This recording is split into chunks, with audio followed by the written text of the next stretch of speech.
ద్వాదశ రాశుల వారి యొక్క పరిహారాన్ని కనుక మనం గమనించినట్లయితే మేషరాశి నుంచి మీన రాశి వరకు 12 రాశుల వారికి కూడా ప్రతి వ్యక్తి తమ వ్యక్తిగత దైవాన్ని ప్రార్థించుకుంటూ ముందుకు వెళ్ళడం అనేది మొదటి విధానం అయితే, రెండో విధానంలో అవకాశము, ఆసక్తి, సమయము అన్నీ మీకు అనుకూలంగా ఉన్నట్లయితే తప్పనిసరిగా ఈ రోజున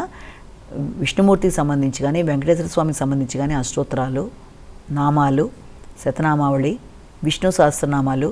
గోవిందనామాలు ఏది మీకు అనుకూలంగా ఉంటే అది అని కాదు, మొత్తాన్ని మాత్రం విష్ణుమూర్తికి కానీ వెంకటేశ్వర స్వామికి కానీ సంబంధించినవి చేసుకుంటూ ముందుకు వెళ్ళడం అనేది కూడా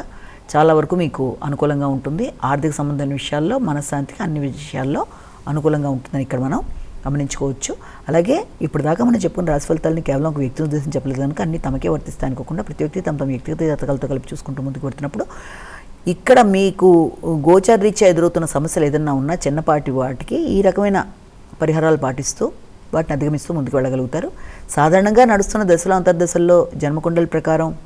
విశ్లేషించుకున్నప్పుడు నడుస్తున్న దశాంతర్దశల పరంగా ఏమన్నా సమస్యలు ఎదురవుతున్నా దానికి సంబంధించిన పరిహారాలు ఆల్రెడీ మీరు పాటిస్తూనే ఉంటారు కనుక